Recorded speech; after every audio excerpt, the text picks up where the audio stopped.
pode começar pela PEC dos precatórios, né, Cris? Que essa semana o plenário da Câmara deve iniciar a análise do primeiro turno da PEC dos precatórios, né?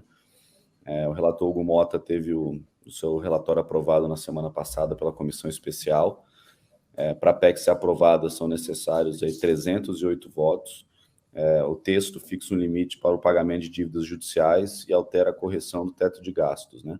Como você disse na sua fala inicial, hoje o teto é corrigido pelo IPCA acumulado em 12 meses, de junho a junho, e a ideia é adotar a correção de inflação de janeiro a dezembro, que acaba liberando aí, por conta dessa correção inflacionária, um espaço maior no teto de gastos, né? De 83,6 bilhões. Qual a perspectiva, Cris? Perspectiva de aprovação, né?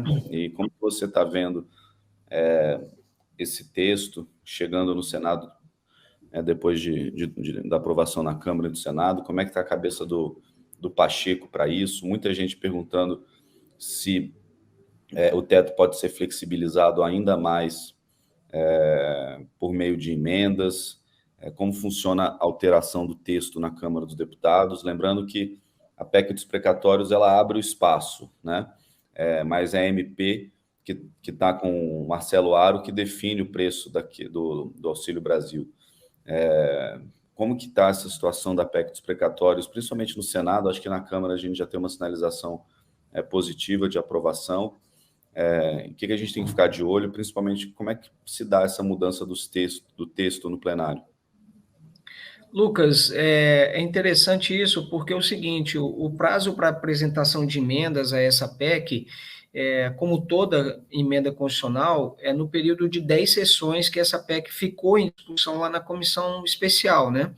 Então, não foi apresentada nenhuma emenda lá relacionada à PEC, relacionada ao teto de gastos, por exemplo, ou relacionado à questão da regra de ouro. Vale dizer que um dos temas que também pegou de surpresa ali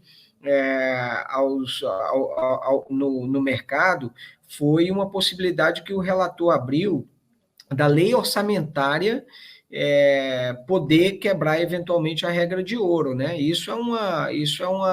Acaba abrindo um risco importante e é um delicado.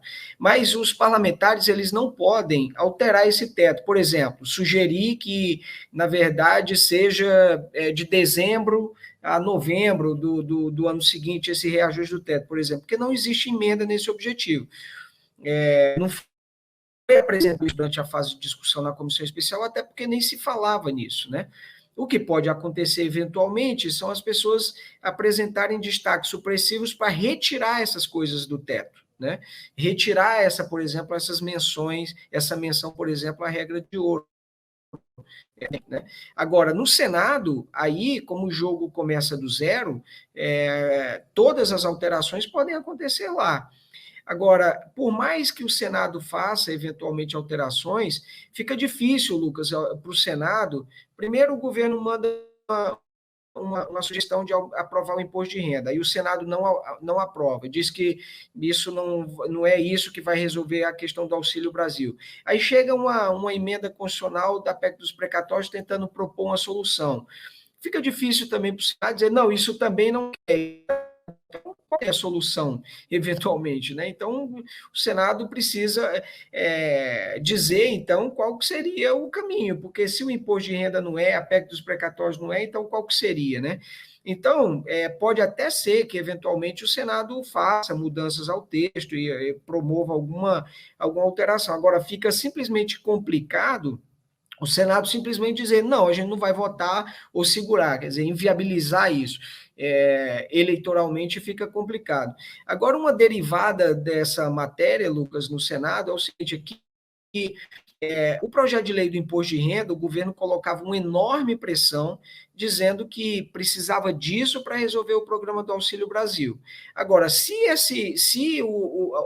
aparentemente a questão do Auxílio Brasil já está resolvida via PEC dos precatórios, também esse projeto de lei do imposto de renda pode perder ainda mais apelo junto aos senadores.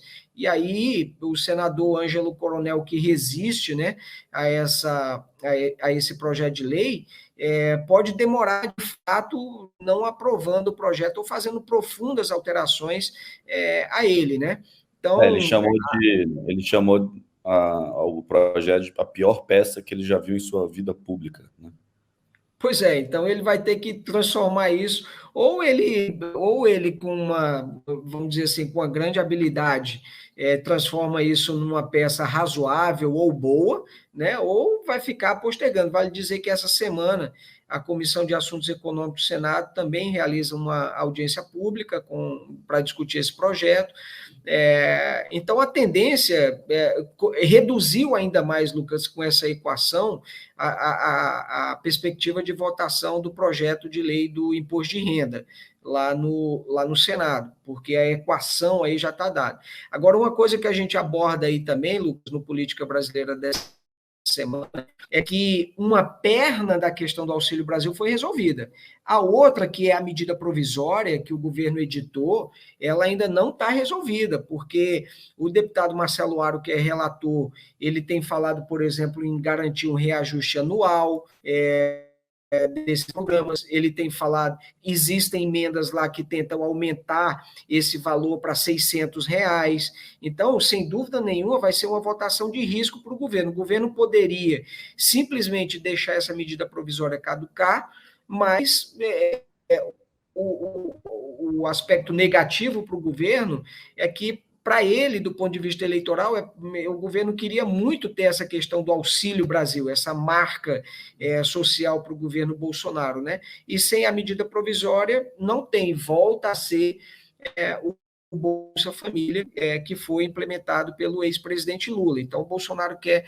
E aí, Lucas, eu aproveito até para mandar também uma pergunta aí para você, que a gente tem recebido bastante, mas é que a partir dos rumores, não, né? A partir das mudanças que a gente viu no Ministério da Economia, começaram a surgir rumores sobre possibilidades de novas saídas também, e também até que ponto essa decisão do ministro Paulo Guedes em permanecer, ela definitiva, ou se daqui a algumas semanas ou alguns dias, eventualmente, essa questão volta de novo para o radar, né? Valendo, como eu disse, né? Valendo,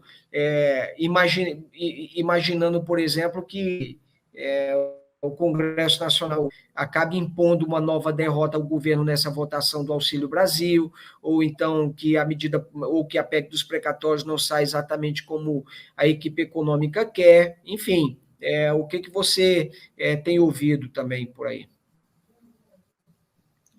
Bom, essa semana foi muito difícil ler Brasília, né, por conta dos ruídos, né? A gente conversava com uma fonte, dizia uma coisa, conversava com uma fonte melhor ainda, dizia outra, aí conversava com a terceira fonte que era melhor que as outras duas e ele falava o que o primeiro tinha dito e negava o que o segundo, aí a quarta fonte, que era a melhor de todas, concordava com tudo ou discordava de tudo, e ficou meio caótico, né?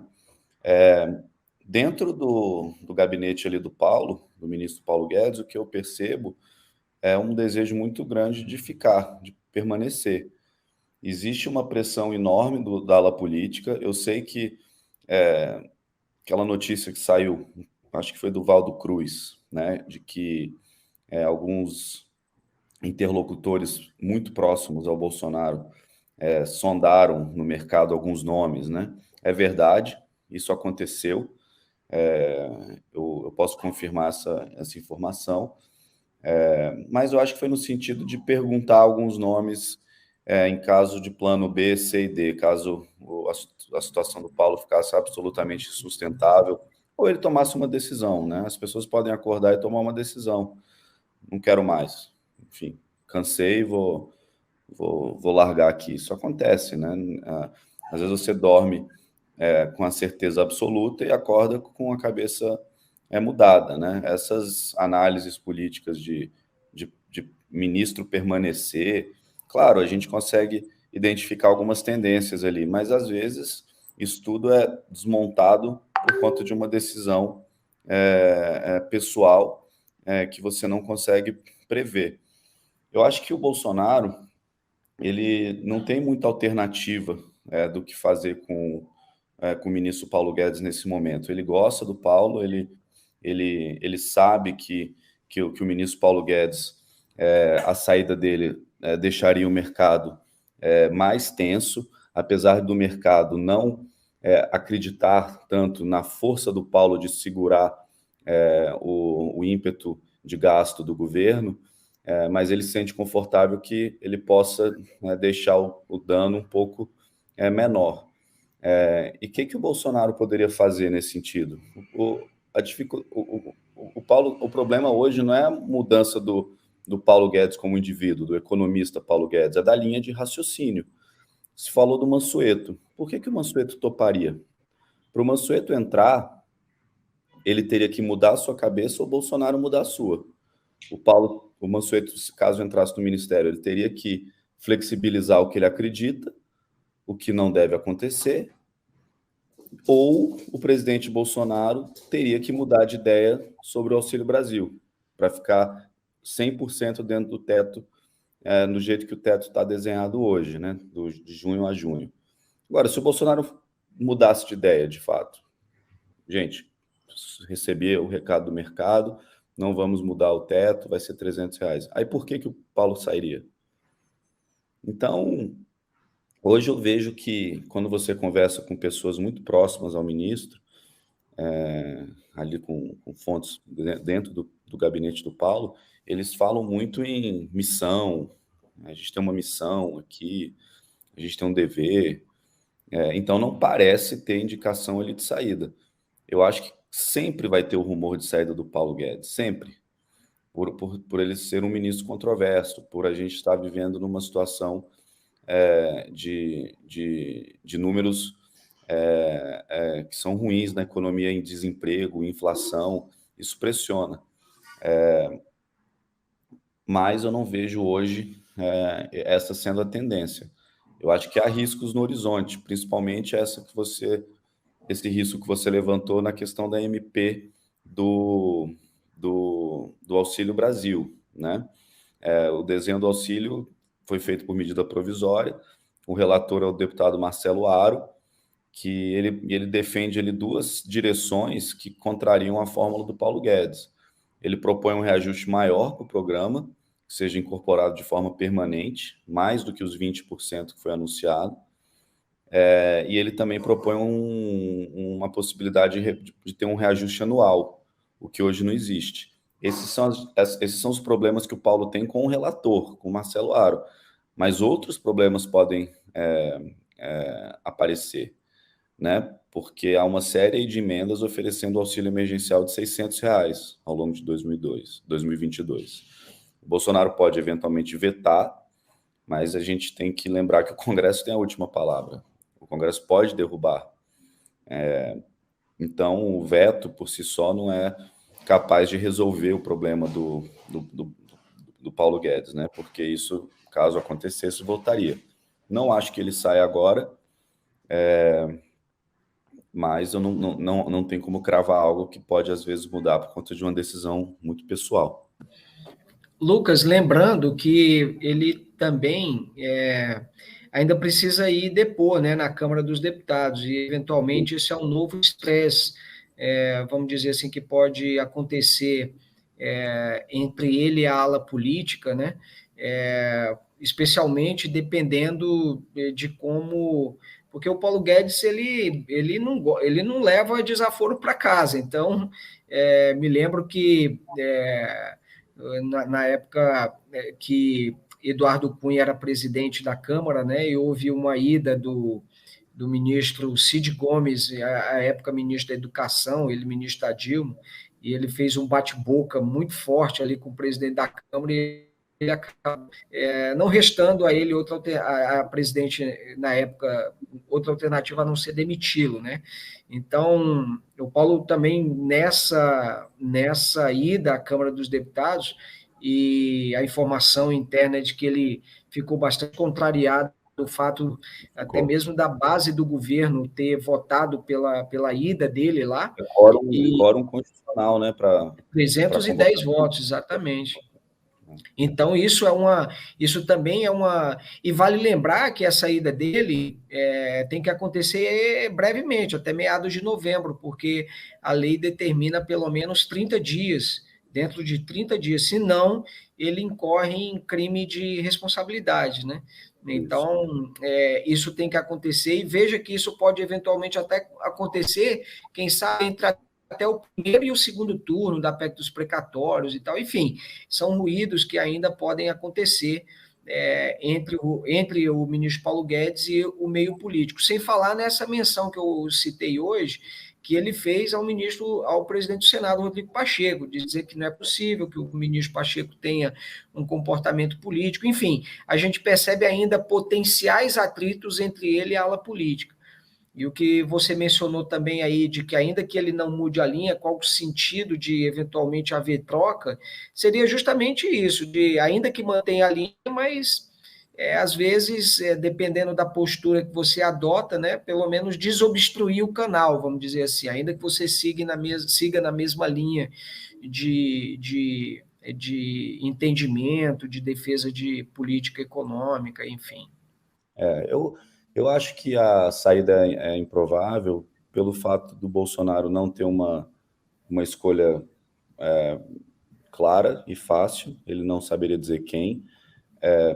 Alguém que acalme o mercado teria que mudar a cabeça, alguém que não acalme o Bolsonaro teria que mudar a cabeça, então agora o Paulo parece ser um pouco desses dois mundos ali, que flexibiliza a sua visão econômica, e ainda e o Bolsonaro quer mantê-lo. Então eu acho que esse cenário ainda é improvável.